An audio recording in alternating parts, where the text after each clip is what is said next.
Thank you very much, the Right Honorable Prime Minister Raila Odinga.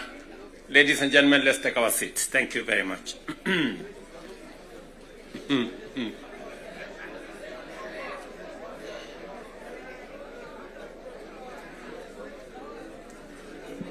Now,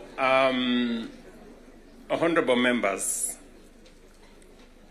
let me join the Right Honorable Raila Odinga and all the leaders who have spoken before me to welcome all of you to this very important first ever parliamentary group meeting that brings the two major coalitions together today here in Karen.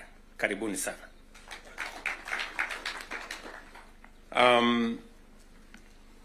The Right Honorable Raila Odinga has given us the context of why we are meeting here. I really would want to add not so much, because he has ably contextualized why we are meeting here today. That we have a nation to look after and we have a nation to protect, and there are options that are available to us, and I think we chose to protect the nation called Kenya by our coming together. And so I want to commend both the Right Honorable Raila Odinga and the ODM party, my former party, for standing up to be counted when the country needed leaders to stand up for Kenya. It may have been easy to do the opposite. It may have been popular to do the opposite.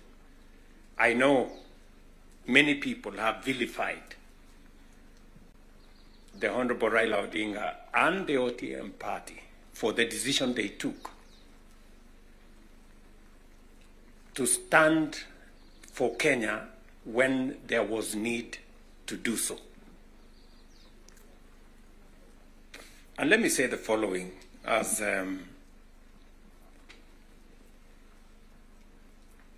President of Kenya today. We have come from very far as a nation. We stand here today as a robust democracy, a nation that is making strides in our national development. And I want to speak to you candidly. I don't have a written statement because I really wanted to speak to you from my heart. Because where I stand today, I've had a political journey as a person. And by God's grace, I have come very far. You know, out of the 5 people who have become presidents in Kenya, I am one of them. I don't take it for granted, and I don't take it lightly that God has given me an opportunity to be one of the 5 Kenyans who have had the opportunity to lead this country. And I must say this to us as leaders, that a nation, the progress, the destiny of a nation is decided by leaders. As to whether we are going to be a progressive nation or we are going to be a failed state is going to be determined by leaders, by us, the people who are sitting here.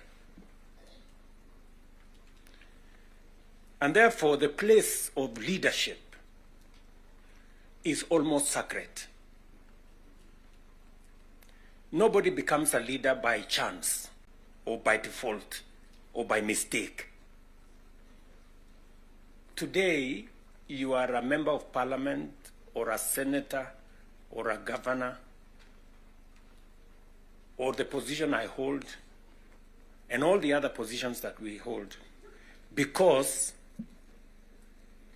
God and destiny has given us that chance. And we must think about it deeply. And so I want to ask you as leaders,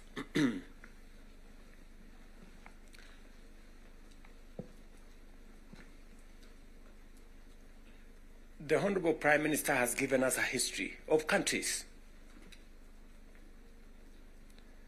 I will add to that list 2 countries. Singapore and Kenya were the same countries 60 years ago.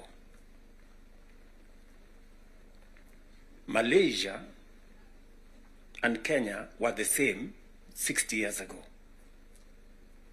But today, we play in different leagues. They have managed to progress to the first world. We are still where we are. The difference between what Singapore has become and what we are is leadership.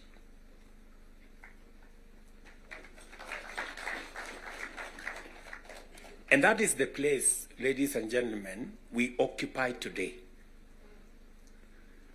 So that you understand the importance, the sacred position you hold as a leader. Sometimes people want to ask,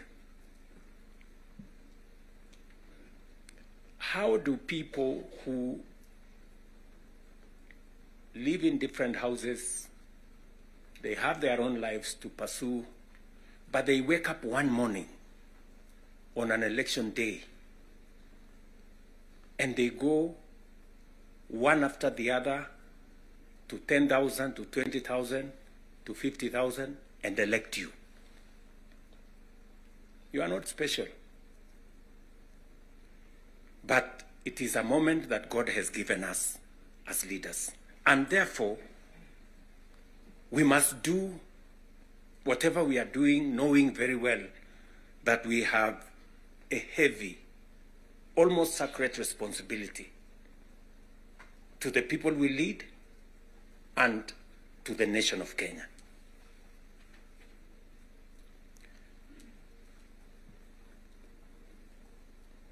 And it is not that we don't know what we should be doing. We all know what we should be doing. It is not that we have shortage of ideas. It is not that we have shortage of what we need to do. In fact, I dare say we have some of the very best ideas. We have very good manifestos all the time. And in fact, if you look at, and I keep referring to this, if you look at the manifesto of Kenya Kwanza and the manifesto of Azimio, the difference is hardly 20-30%, 70%. We share what we think should be fixed in Kenya. But politics somehow has taken our country hostage, that we cannot do what we all know we should do.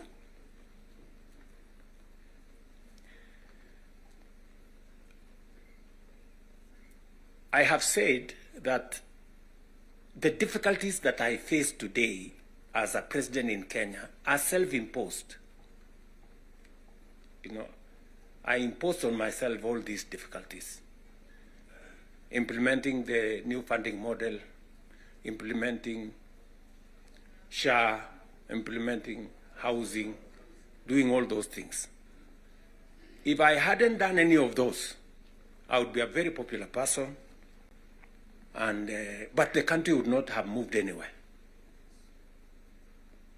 I am confident that if Raila had become president, he would be doing what I'm doing. Yes. he would be implementing SHA, he would be implementing housing, he would be doing reform in the education, he would be doing reform in agriculture. I know that for a fact, because I have been in his school of leadership. That's the correct position. And he would be as unpopular or as he'd be having the same difficulties that I have today. But these are necessary for Kenya to change. Friends, we cannot change the country otherwise. And that is why he has the courage to stand here and tell you, let us stop the extortion. Yes. Very few leaders can stand here and tell you to stop the extortion that is going on in Parliament. I'm telling you the truth. Very few leaders. Because we like making peace with mediocrity. Oh, and they're trying to explain things that we shouldn't be explaining. Now let me ask you, friends, we are all friends here. Yeah, we are one team, or so I guess.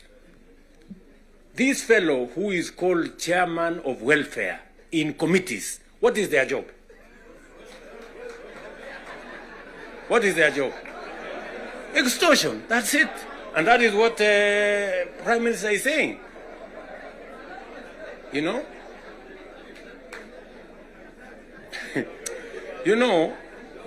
What is Sokohuru? What is Sokohuru? Tell me, what is, you know Sokohuru?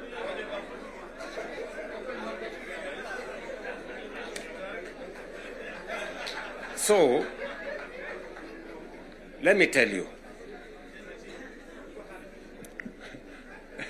No, you see, and this is the same problem that we face. This is the same problem that we face. Because, look, for example,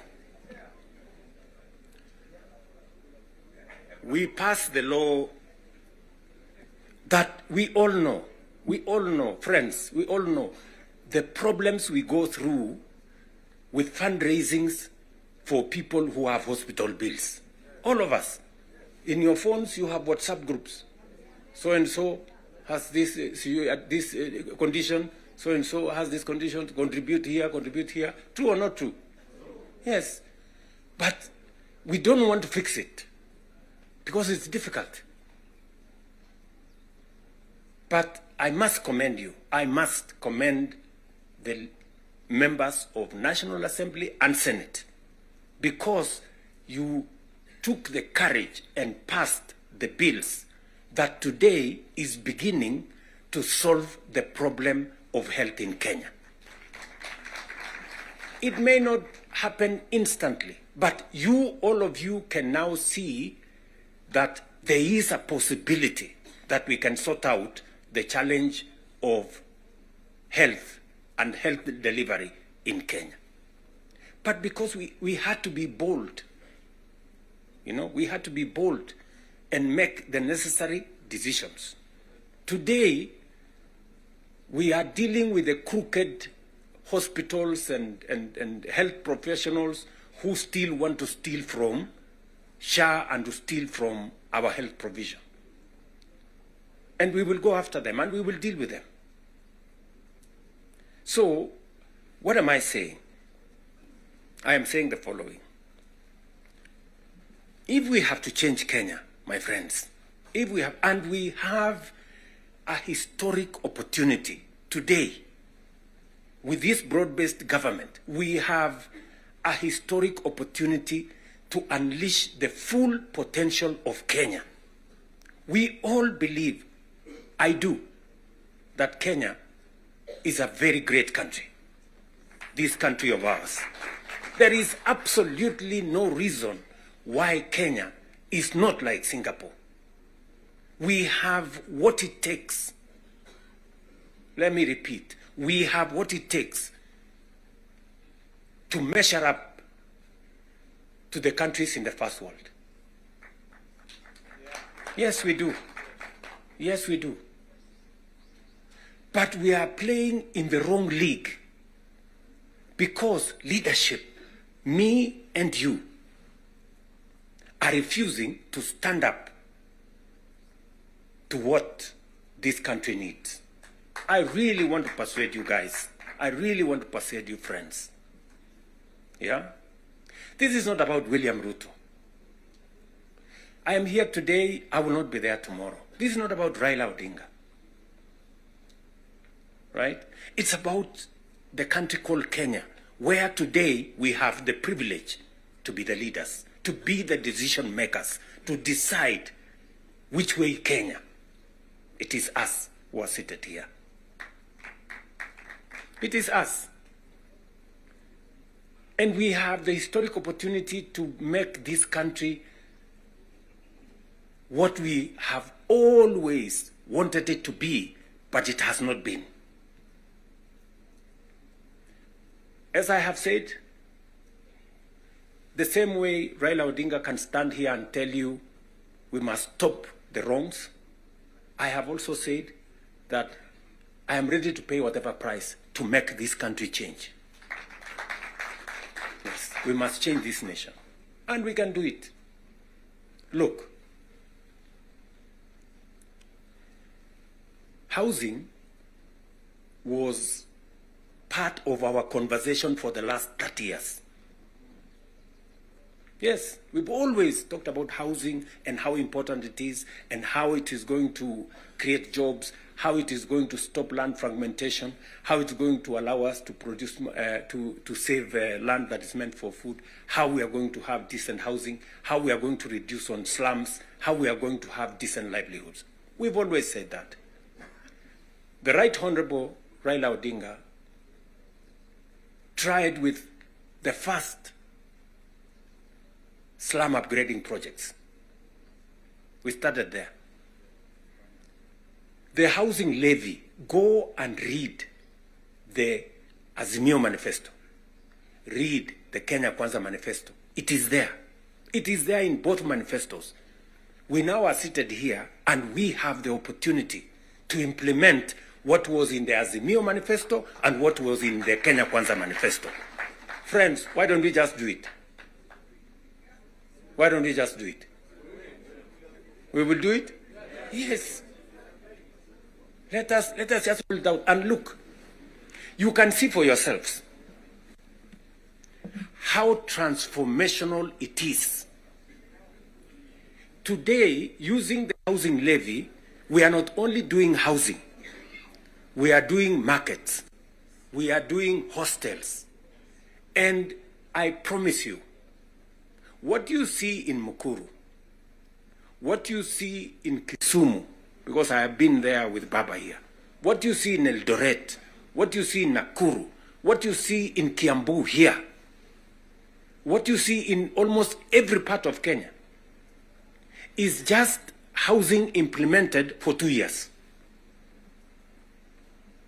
And you can already see the kind of impact it is having, the number of jobs it is creating, the way it is bringing change in our towns and cities.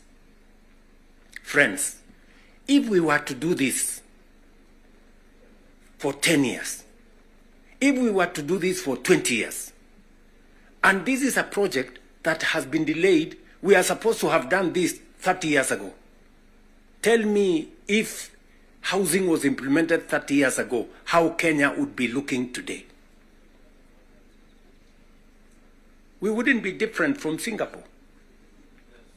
We may have started late, but we now have a chance to do it. I want to ask you, I want to request you for us to come together. And we are not coming together so that any one of us can get anything. We are coming together so that we can transform this country. And it is possible in our lifetime to change Kenya. In our lifetime. We now have maybe 320, 350,000 young people working in that space. We could double that to 700 in the next 2-3 months. We could scale up that to 1 million by next year. And we can energize the transformation of our country. That is why we are sitting here. That is why Baba and I have called this PG. Baba has told you we are here for Kenya. I am buttressing what we are saying, what he is saying, by telling you what we can achieve together. What we can do in our agricultural transformation. If it was not for the broad-based, for example, we wouldn't have had the kind of change that is required in our sugar sector. And I want to tell you, watch this space.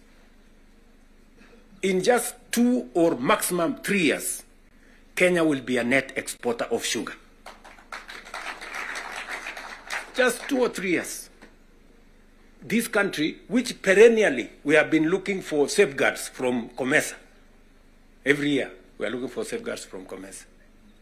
We are spending public money to go and pay for sugar, to go and pay for farmers, to go and pay for workers who don't work for government, just because we couldn't bite the bullet and tell the crooks there to get out.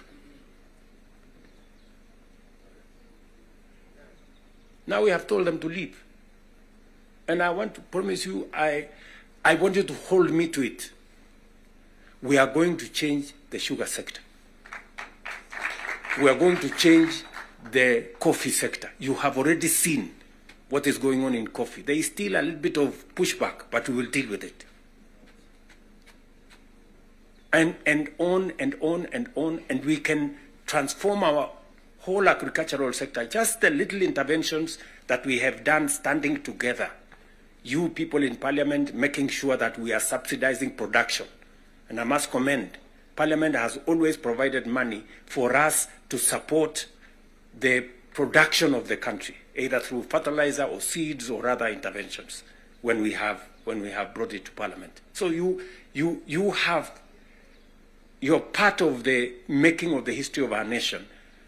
Just imagine we have reduced the imports of maize, for example, by 70%. Reduce the imports of sugar by 70%. And we can make that progress if we are focused on where we want to go. And that is the reason why we have to make the decisions that we have made work. It is the reason why Baba and I have appointed Agnes Zani and her team, so that what brought us together, we don't forget. The 10-point agenda that we have signed buttresses what is actually in our manifestos. The NADCO report, we all know what it is supposed to achieve. And if we stand together, we can achieve all the legislation that is recommended by the NADCO report. Parliament has what it takes, to do this. For Kenya, we can do it. And I want to persuade this PG to work with us and for all of us to be committed to this exercise. Protecting devolution. There is need for us as a nation to distinguish between governance and devolution. The governor is not devolution. The governor is a person.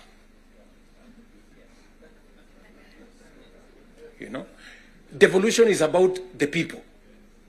It is not about the governor.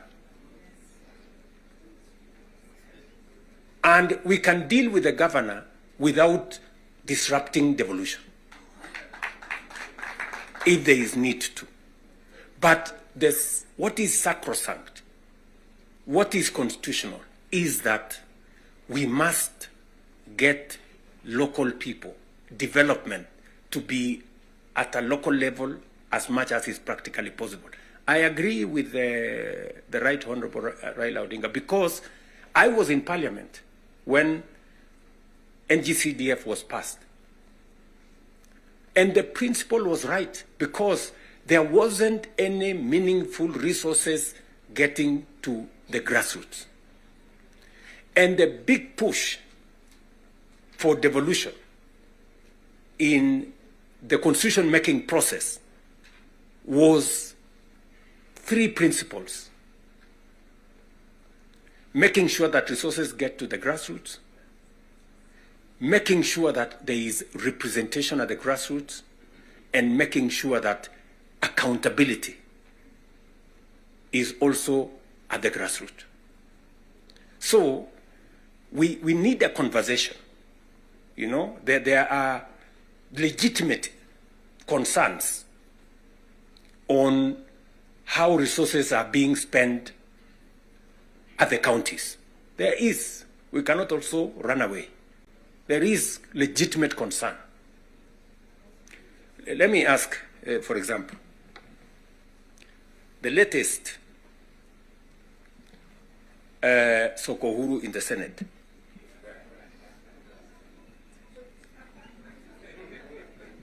Because you have to accept, you know, by virtue of the position I hold today, I am a consumer of raw intelligence. I know what's going on. Where does somebody find 150 million? Where? Huh?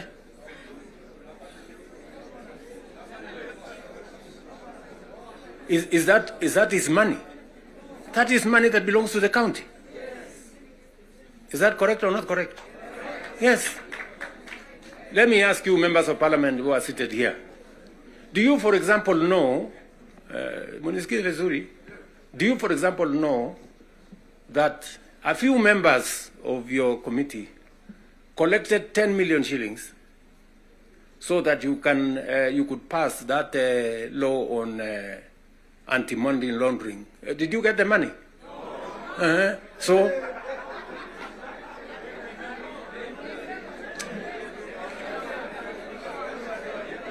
So, going forward, si tunataka tukubaliane, si we are one team. Yes, there are people who are destroying the credibility of Parliament. And they are collecting money in the name of Parliament. And some of the time, or most of the time, that money never gets to Parliament, it gets to a few people. We are not going to shame them. We are going to arrest them. Yes.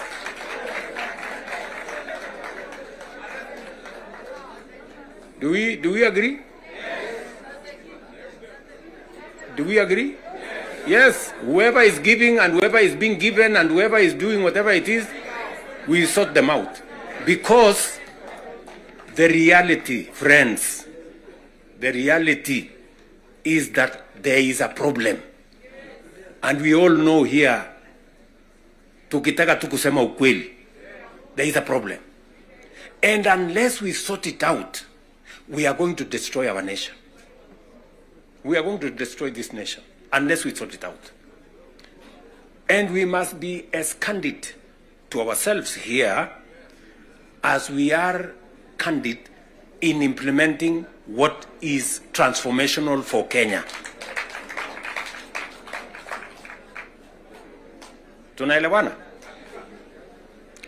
Now, let me say this. We must make sure that we get resources to the grassroots. But we also must make sure that the resources that get to the grassroots is used for the people, not other ways. And so we must do for the national government as well. In our 10-point agenda, we have discussed about the young people of our nation and how we need to protect their livelihoods. I want to ask the leadership seated here today, members, I want to persuade you. We have a robust program. We have, I think, close to 8 or 9 different programs targeting our young people. And how we can meaningfully engage them in employment and other interventions that benefit the young people of our nation. I will say this. We spend close to 650 billion shillings every year in education, making sure that our young people go through primary school, ECD, primary school, junior school, secondary school, TVETs, and universities. We must equally have clarity in how these 650 billion shillings we spend every year, at the end of the day, how do we recover that money? By making sure that our young people become a resource for the development of our nation instead of being a problem to our nation. We must do that. And there are 6, 7 interventions that have gone through Parliament. Housing is one of them. Export of labor is another one. Digital jobs, and every member of Parliament here, especially of the National Assembly, you have resources to do ICT hubs. I remember discussing with Sirma there, chairman of NGCDF. I remember discussing with Kiarie, the chairman of ICT. And if there are any issues that concern, sometimes maybe we have a problem with resources, Mbadi is here. He knows that if there are resources that needs to be made available, it's for us to provide interventions for young people to get an opportunity to work. You know very well that we can create hundreds of thousands of jobs in the digital space. You are aware of what we are doing in Nyota. You are aware of what we are doing in KJet. And if you don't, we should be able to explain to you so that you become part of the people, because you speak to hundreds of thousands of people every weekend, every day, as you go about your responsibilities, how they can tap into these opportunities and create livelihoods for the young people of our country so that they too can make a contribution towards making Kenya what we all want it to be. And I can continue, and I can continue on all the other aspects that we have worked on. We agreed that we must have a conversation on national debt because it has the potential to threaten our development. It is the reason why my good friend Mbadi and I have been in many different places, and we have done the most that we could to contain the issue of debt. We have gone out of our way to look for alternative sources of funding so that we don't always go to borrow. We have gone the route of securitization. We've gone the route of private-public partnerships. You know very well that we will be starting the construction of the road all the way to Mau Summit from here, Ironi. We are not going to be spending any debt money from government. The road is going to be built on private-public partnership. You know very well that we are going to begin the railway going all the way from Naivasha to Kisumu all the way to Malaba. We are not going to be spending money from debt like we did with the first section of the railway. We are going to be using public-private partnership to do that road. And many others that we have, we are thinking outside the box so that we can craft alternative mechanisms of delivering on public infrastructure or public goods without necessarily endangering the country with national debt. So we are working at it. It is part of the recommendation of the 10-point agenda that we must deal with. and we are seized with that matter. We will be giving, Mbadi and company will be giving a report to Zani's committee on what practical steps are we making to respond to the issues in the 10-point agenda. What are we doing about the young people?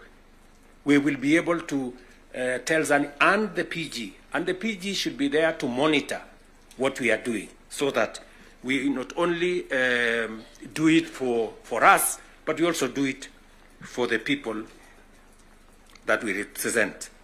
And finally, because I do not want to belabor the point, I said we have a historic opportunity.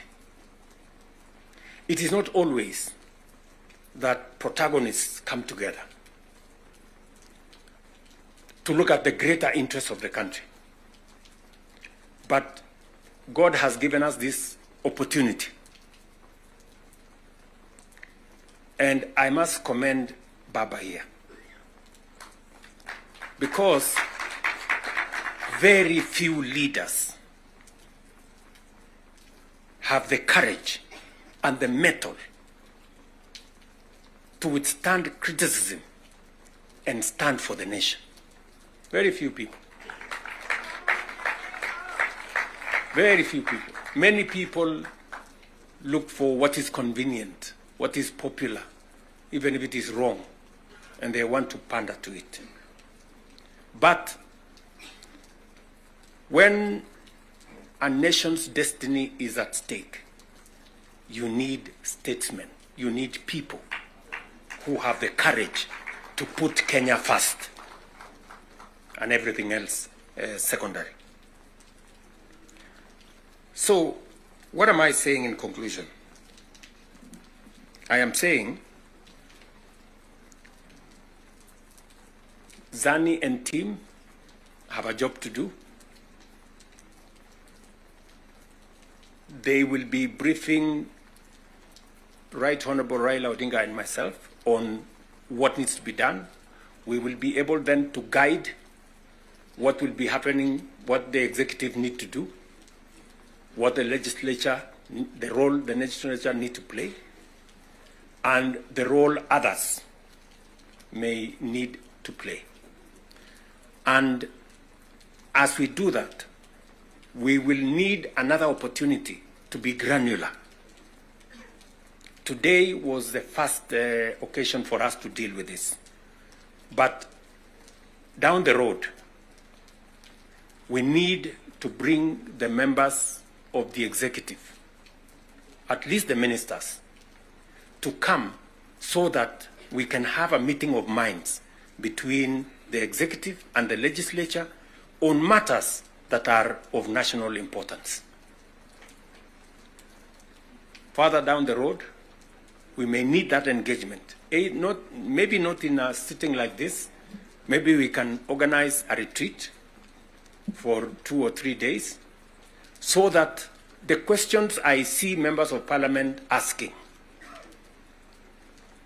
on some of the programs, we can fully understand the import of the programs we are running, what they are meant to achieve, the transformation that is supposed to happen, and how we position ourselves to make sure that we provide the push necessary for that transformation to happen. Again, focusing on the greater picture, the bigger picture of our nation. So, ladies and gentlemen, I want to say thank you very much for coming for this session. I know we will listen to you by way of feedback on some of the things that you want us to